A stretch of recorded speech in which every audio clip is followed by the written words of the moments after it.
So here are some of the top 3 branding mistakes I see new businesses make all the time. First one, they don't have brand guidelines. It's going to be hard to scale and outsource your branding and keep it cohesive and professional if you don't have brand guidelines. What brand guidelines are, they scale from small to large.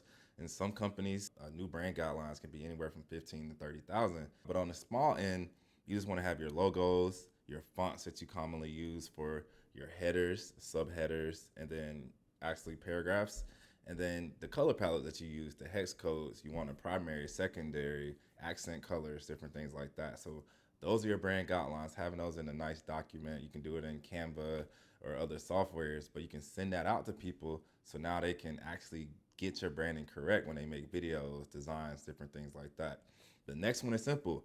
You don't have a PNG file for your logo. PNGs can be just high quality images, but for the most part, people mention PNGs, they're referring to an image without a background. A lot of you have your logo with the permanent white square or the permanent black square, and that gets really difficult when looking to place it on something like a video or design where you have to change the colors, different things like that.